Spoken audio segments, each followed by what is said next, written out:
Hai hai, halo semuanya. Kalian ada yang tahu nggak sih lumpur lapindo itu apa? Dan kenapa bisa dinamain lumpur lapindo? Yuk kita ke topik. Pengenalan, aku bakal nunjukin ke kalian gimana sih keadaan kondisi Sidoarjo area pada lumpur lapindo itu sekitar tahun 2021, jadi 2 tahun yang lalu ya teman-teman. Ini tuh sampai sekarang masih aktif dan diperkirakan oleh ilmuwan bakal berhenti aktif itu 30 tahun yang akan datang. Lama banget ya. Dan warga di sana pun tuh juga pastinya was-was karena kejadian ini tuh bisa merenggut nyawa ribuan kepala keluarga dan rumah-rumah mereka sendiri. Masyarakat sekitar meminta pertanggungjawaban kepada pemerintah, namun sampai sekarang belum ada hasilnya sama sekali. Lanjut ya. Untuk sejarah singkatnya, kok bisa dinamain lumpur lapindo? Kenapa nggak lumpur yang lain? Kenapa nggak lumpur aja?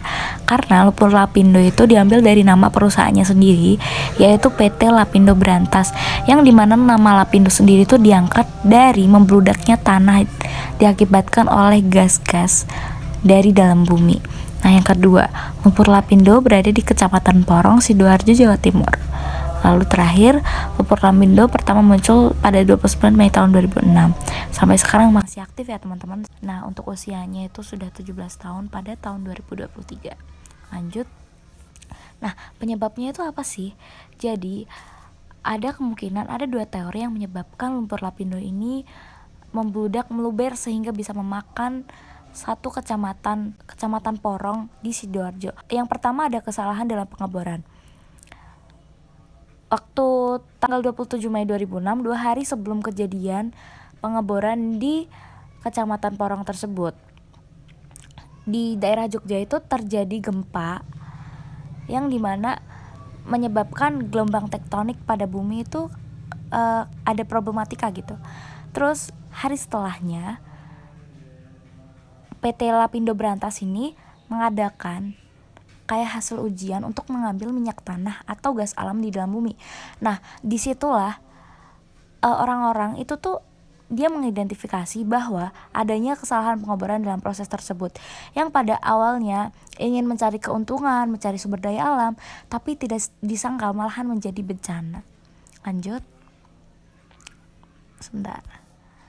Ini beberapa cuplikan kegiatan eksplorasi oleh Lapindo Brantas di Sumur Banjar Panji 1 Desa Siring Kecamatan Porong sejak tanggal 29 Mei 2006 yang lalu telah terjadi permasalahan, yakni munculnya luapan lumpur panas yang menyebar luas di daerah sekitarnya dan berdampak pada rusaknya lingkungan sekitarnya yang pada akhirnya terjadi pengungsian beberapa warga.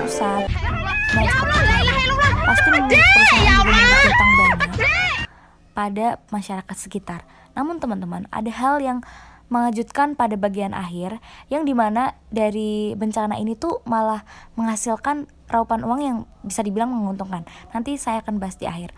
Lalu untuk manfaatnya, pada kandungan logam tanah, biasanya kalau pemanfaatan unsur periodik kimia itu menyebutnya logam tanah jarang. Nah, pada lumpur lapindo Sidoarjo, yaitu mengandung unsur litium, strontium, dan silika. Dan pada unsur sistem periodiknya sendiri atau SPU biasanya saya menyebut, itu Li pada bagian periode 3, strontium diambil dari singkatan Sr ya teman-teman kalau nggak salah. Lalu untuk silika atau biasa disebut silikon itu biasanya unsur penyingkatnya adalah Si. Dia sendiri dapat berfungsi untuk menjadi pelengkap bahan baku pembuatan baterai kendaraan listrik. Nah, dari sinilah kekayaan Indonesia itu berawal dari lumpur lapindo ini teman-teman. Karena pada zaman sekarang itu kan nanti minyak bumi susah diperbarui. Kalau bisa diperbarui pun 1000 tahun lamanya. Jadi kayak gimana caranya kita, negara manapun tuh membuat inovasi baru melalui kendaraan yang berbasis oleh listrik. Lanjut.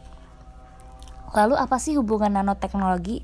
Maksudnya, apa hubungan lumpur lapindo dengan pembuatan nanoteknologi? Apa itu nanoteknologi? Menurut saya pribadi, nanoteknologi merupakan pembaruan teknologi untuk membuat benda baru dari benda yang sudah ada.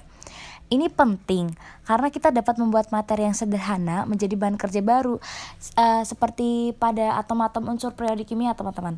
Jadi disitulah kita bisa membuat inovasi baru dari materi atom yang sangat kecil menjadi sesuatu yang besar dan bermanfaat sesuai dengan kebutuhan.